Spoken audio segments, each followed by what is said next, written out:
Hey guys, welcome back to the channel. I'm Sophie, this is Jackpot Comic Talks, and today I am giving you guys an update on some of the books that I've gotten over the couple of months that I have been away from YouTube.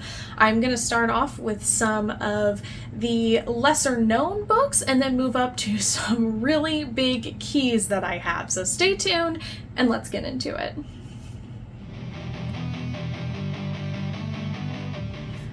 Alright everyone, like I said, I'm going to be showing you guys some books that I've gotten over the last few months when I took my little hiatus from YouTube. I'm very excited to be showing them to you. Some of them I actually wanted to show off in my last video, which was my ASM key update, but I could not find them. I looked everywhere for them. I looked in my Amazing Spider-Man comic box where I have all my Spider-Man books. I looked in some of the other boxes, I looked in piles, and I checked upstairs and I could not find them. And then for this video I was searching for just a Mary Jane variant that I knew I had picked up, and I was looking through a pile and found all three of the books that I had been looking for last week. So they're featured in this video.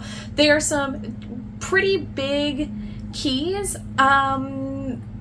Some of them aren't super big keys per se, but they're very low numbered, which is why they're very exciting. So I can't wait to show you guys those, but I am going to be starting with some of the other random pickups that I'm still super excited to have, but aren't like major keys or super old or anything. So let's get started. First, I am going to be showing you guys some of my Mary Jane covers and variants that I've picked up because you guys know she's my absolute favorite. I have a whole short box collected to her books at this point, and I'm probably going to either need to get a second short box or a long box. And the cat is back. Carl is playing around with things in the background, so if you hear that, it's just him. So let's start with the Mary Jane books. First, we have Amazing Spider-Man Renew Your Vows. This is issue 4. It is a variant edition. I couldn't remember where I got this from until I looked at the back. I recognized that handwriting. I got this from Kryptonian Collectibles on Instagram. It's my favorite seller. I highly recommend him. Every book that you get, you also get some freebie books with it. And to the point where, like, now, if he has freebie books that have Mary Jane on them, he gives them to me because he knows I'm such a fan, and that's like the majority of what I buy from him. So he's a super cool guy, highly recommended. I've mentioned him on the channel before. I'll link his Instagram in the description below so you guys can go check him out. But this is, like I said, a Renew Your Vows variant, and it is Peter and Mary Jane. Obviously, we've got the wedding dress on Mary Jane. Peter's in his black suit, and you can see Black Cat looking very sad in the background. But, you know, that's okay because he's with Mary Jane, and let's face it, that's who he should be with. So I was super excited to get this one. I had been searching for it for a while, so I was very excited to see it pop up on his page. And then the other one that I got along with that was this Bruce Timm variant, and it's a Mary Jane cover. I had been searching for it forever, just never picked up a copy. So when I saw that Kryptonian Collectibles had it, I was like, all right, fine, I'll finally get it. And this was for Amazing Spider-Man issue 49. And another book that I had been searching for forever, but sometimes gets like quote-unquote expensive. I'm talking like $12, $15 here. This time I found it for $6, so I was like, all right, fine, I'll get it. This is Amazing Spider-Man 31 variant edition, and this is one of the Amazing Mary Jane month variants that Marvel did. I love it. I love the reds on red, and just the art is beautiful on this one. Hopefully you guys can see that okay. I absolutely love this cover. Extremely excited to finally have it. Then, my last Mary Jane cover, actually. This one is also a variant. This is for Gwenom vs. Carnage. I never actually read that series, but I did like some of the covers for it, and this is one of them. This is a Mutant Beaver variant, but it is a Mary Jane that has been, can't think of the word for it. Because if it were Venom, I would say Venomized, but this is Carnageized? I don't know, guys. Anyway, she has Carnage kind of on her, but she's standing against a door frame and she's saying, "Face it, Tiger, you just lost the jackpot. Love this cover. Tried to buy it a couple months ago, but my order got canceled. I don't remember why, but I got this one cheaper, so it all worked out in the end. That's all the Mary Jane I have for you guys today.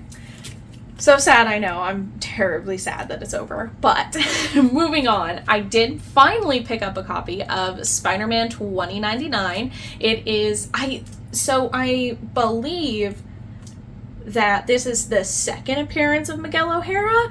I haven't read this series. I would like to, but I just haven't gotten to it yet. But I think that he had a ad in a Amazing Spider-Man book, one of like the holographic covers. There was like a black one, a red one, a green one. It was one of those, and I think he had an ad in that one, and that was his first appearance. So I believe this is his second appearance, but his first series. Correct me if I'm wrong in the comments. I think that's what it is. I only really got this book because I love the cover, but I know that my younger sister is very into Spider-Man 2099, and I was like, yeah, I kind of want a copy of that too, so I decided to pick one up. It says 30 on it, but I believe I got this one for 20, and it's in really good condition. I can tell there's like 3 or 4 spine ticks, and the edges aren't like super sharp, but it's still in really good condition, and I think it'll be cool to display. And then I got the full set of Identity Crisis for $15. This is all of the books, and there are 7 of them. I was just about to say that I didn't remember, but it says so on the cover. So this is all 7 of Identity Crisis. It was written by Brad Meltzer. I read it a long time ago. Was probably too young the first time I read it because I didn't really get everything. Some of it kind of went over my head. But the second time that I read it, I was like, wow, this is a great book. So I'm very excited to own it in single issues because I also don't have a graphic novel version of it. I don't know why, because it's exceptional.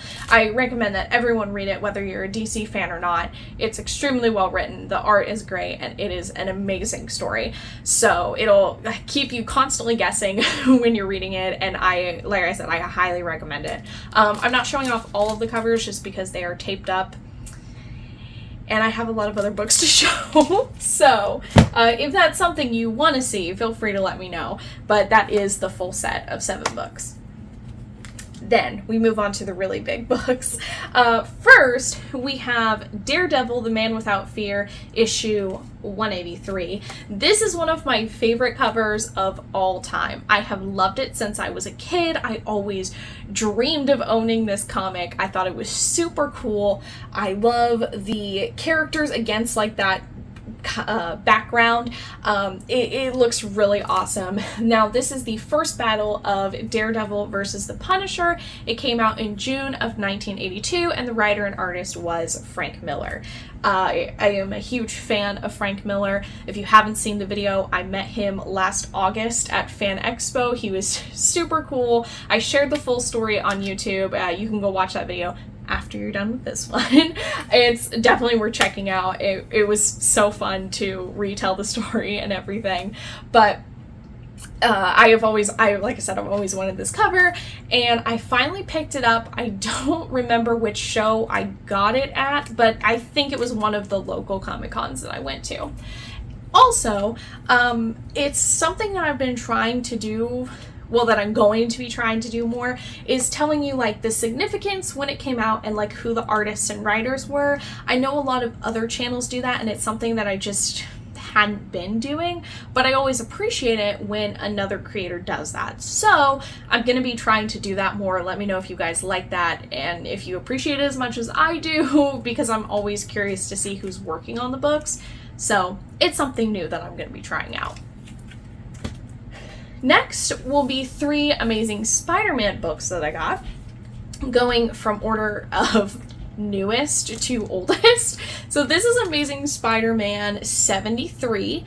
It is the first appearance of Silvermane and this guy here, Mountain Man Marco.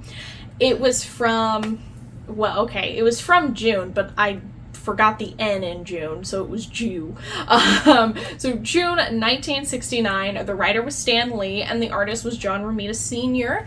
It was just an older book. It says it was a firm price at $60, but I know he gave me a deal at, I think it was $45. So yeah, I got a better deal on it, and it has it's not without its flaws, as most of my Amazing Spider-Man collection is. I definitely look for the low grade stuff because that's what I can afford, and one day if I want to, I'll upgrade to a higher grade. So there are a few little marks that you can see on there, but I still think it's super cool to have. So the next one that I'm going to show you, I bought without realizing that I already had a copy of it, and I don't remember where I bought it from. I don't remember getting it, so that was weird to come home and find it.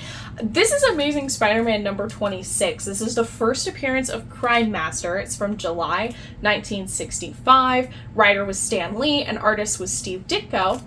And it is an amazing cover. I love it. It looks like an old Spider-Man, if that makes sense. I know it is, but it just gives those vibes of one of the really early ones. That might not make sense to anyone but me, but in my head it makes perfect sense. It's in really good condition. It is like a little faded. It does look old. There's some wear and tear on the spine. There is a 15-cent sticker on it, which is probably its biggest flaws. That's probably its biggest flaw. But compared to the other one that I don't have it with me right now. That one was extremely beat up. I think I got it for super cheap, which is why I got it. Again, I don't remember buying it. This one looks much better than it does, so I'm keeping this one, and I'll either give away the other one or sell it, or whatever I decide. The last Spider-Man book that I have to show you, I'm extremely excited about. This is Amazing Spider-Man 23. So this takes the award currently for lowest issue Spider-Man that I have. Previous to this, it was Amazing Spider-Man 25, which is the first cameo appearance of Mary Jane, and it is no longer that. It is now Amazing Spider-Man 23. This one is the third appearance of the Green Goblin. It was from April 1965, and again, writer was Stan Lee and artist was Steve Ditko. I got both of these at a show. This one was 100 and this one was 80. And he gave them to me for $140, which is crazy because I was not expecting that much off. So I felt like it was a really good deal. I went ahead and bought them. I thought it was a great deal. And to have the third appearance of the Green Goblin, I thought that was crazy. I can't believe I have that in my collection. Yeah, Amazing Spider-Man 23. Now, it looks really good. You can definitely tell there is a subscription crease down the middle. You can tell someone did long division on it in pencil, tried to erase it, but the indentation is still there, and it does look a little beat up. The spine is a little rough, but guys, it's the third appearance of the Green Goblin. That's amazing. I can't believe I own that. Super exciting. I really love it. I want to geek out about it more, but I have another book to talk about. So yeah, super cool, and it's also a great cover. I love this one too. Okay, last book I did post about on my Instagram. It was a little while ago. My dad got it for me on Whatnot from Robot Monster Island. And I got this book for $50, which I never thought I would say that number in correlation with this book. But this is DC Comics Presents number 26, and this is the first appearance of the Teen Titans. Now, it's a similar situation to what I believe Miguel O'Hara's is, where the Teen Titans are featured on an ad. And then their first book, so it's not their first appearance, it's just the first book in the series, but their ad for it is in this book right here. And it's so sad because why this cover? It's the first appearance of the Teen Titans. It's really awesome. They are mentioned on the front, but they're not front and center for it, which is so sad to me. It's some Superman Green Lantern cover. It's a little disappointing, but all of that aside, it is the first appearance of the Teen Titans, and if you guys have watched this channel for a while, you'll know it's my favorite group of superheroes. I grew up watching the cartoon. I have the full original run, all 40 issues. So having the first appearance means a lot to me. I didn't think I would ever get it for that cheap of a price, and it looks really good as well. It presents amazingly. There are only a few small issues on it. It's one that maybe I'll get sent off to be pressed and clean. I'm not sure though, I haven't decided, but I am just, it's great. I own the first appearance of the Teen Titans. Yay! So that is super cool. I know I saved the best books for last, so hopefully you guys stuck around to the end of the video, because these 4 books are crazy that I own. I am super excited. So that brings us to the end of the video. I just wanted to give a quick, I believe it's Lunch Money Comics who does like a comic roundup every once in a while. It's essentially what this was. I really wanted to show off those 3 ASM because I couldn't find them for last week's video. Had to show off the Teen Titans, and of course you can't go a video without talking about Mary Jane, so I had to show off some of those covers as well. I hope you guys enjoyed the video. Thanks for sticking around. Remember to like, comment, share, and subscribe. It really helps out my channel. Comment down below what books you guys liked from this little comic roundup. What videos do you guys want to see in the future? And what comics are you guys collecting? Because I love hearing about that. I've got a lot of people recently who have found the channel who also collect Amazing Spider-Man. Some of them have finished the whole run, number 1 to whatever number it is right now. Some are in the same situation as me where they're slowly collecting it. Some have 1 through 100. I love chatting about it. It's awesome. I would love to know what you guys are collecting, Amazing Spider-Man or something else. You can also follow me over on Instagram. It's at jackpotcomictalks, just the same as it is here on YouTube. It's also linked in the description if you want to find it super easy. Thanks for watching, guys. I'll see you in the next video, and as always, I hope you hit the jackpot with the next box. With the next books you get. Bye, guys.